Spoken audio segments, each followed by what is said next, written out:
আমরা যেটুক জেনেছি আজকে দুপুর 12:30টার দিকে মেঘনা ঘাট ইলেকট্রিসিটি প্ল্যান্টের কর্মরত ইঞ্জিনিয়ার এবং অন্যান্য কর্মকর্তাবৃন্দ ওনারা লাঞ্চের জন্য পার্শ্ববর্তী রেস্টুরেন্টে গিয়েছেন। ক্যান্টিন, নিজস্ব ক্যান্টিন।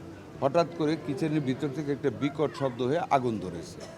এইটুক পর্যন্ত জানা গেছে। কিভাবে আগুনটা জ্বলেছে, সিলিন্ডার ব্লাস্ট হয়েছে না অন্য কিছু হয়েছে, ওনারা কেউ বলতে পারেনি।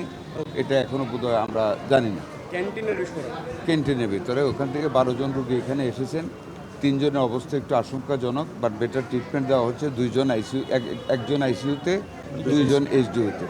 আর এখানে আমাদের আছে 9 জন। 9 জনের মধ্যে 3 জন খুবই মাইনর, আর 6 জন একটু বেশি আগুনে পোড়া। আল্লাহর রহমতে ট্রিটমেন্ট দেওয়া হচ্ছে। উই আর হোপফুল যে আল্লাহ তাআলা সবাইকে সেভ করবেন। আমাদের বেস্ট ট্রিটমেন্ট দেওয়া হচ্ছে। আমরা এই ব্যাপারে সজাগ দৃষ্টি রাখতেছি।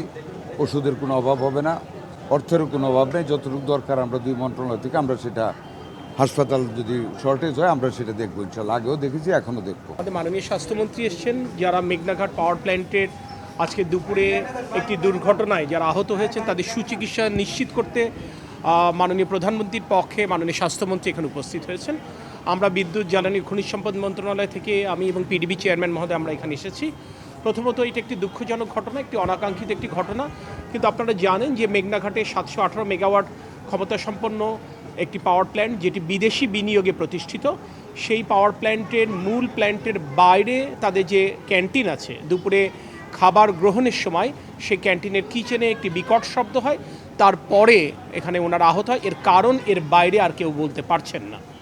তো এখানে আপনারা শুনেছেন যে 12 জন এসছেন, তাদের চিকিৎসা চলছে। আল্লাহ রহম করলে ইনশাআল্লাহ সকলেই সুস্থ হয়ে যাবেন বলে আমরা আশাবাদী, এবং চিকিৎসার জন্য কোনো ত্রুটি না হয় সেটা স্বাস্থ্যমন্ত্রী মন্ত্রণালয়ের পক্ষ থেকে দেখছেন। আমাদের তরফ থেকে যদি কিছু করার থেকে দেখছি।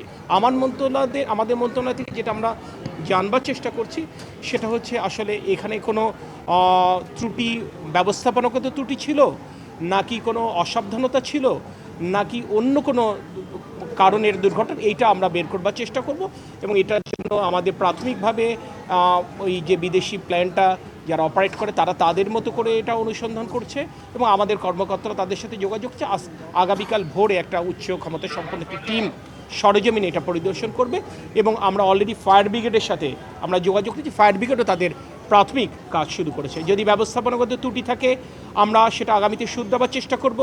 কারোর যদি কোনো গাফিলতি থেকে থাকে সেটা যদি তদন্তে প্রমাণিত হয় তাকে অবশ্যই দৃষ্টান্তমূলক শাস্তির আওতায় আনবো।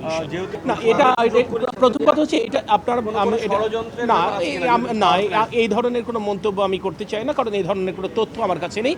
তবে আমি আপনাদেরকে বলবো এটা বিদেশি বিনিয়োগে প্রতিষ্ঠিত একটি পাওয়ার প্ল্যান্ট, যারা এই ব্যাপারগুলো যথেষ্ট সুন্দর ব্যবস্থাপনা করে বলে যাদের অতীত ইতিহাস রয়েছে।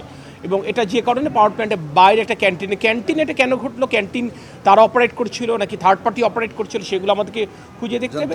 এটা খুঁজে জেনে বলতে পারবো, ওটাও জানা যায় না। সবই আপনাদেরকে জানাবো। এটা কোনো আপনার নিজেতে আমি বললাম যে এটা ক্যান্টিন। আমাদের মাননীয় প্রধানমন্ত্রী এই ব্যাপারে অত্যন্ত সজাগ আছেন। উনি তীক্ষ্ণ দৃষ্টি রাখতেছেন রোগীদের উপরে, যাতে বেস্ট ট্রিটমেন্ট হয়।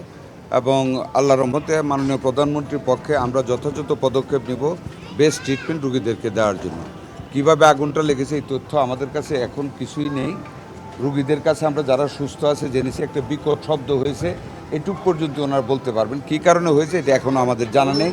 যেটা মাননীয় প্রতিমন্ত্রী বলেছেন এটা আগামীকাল তদন্তের পরে আপনাদেরকে এটা জানানো।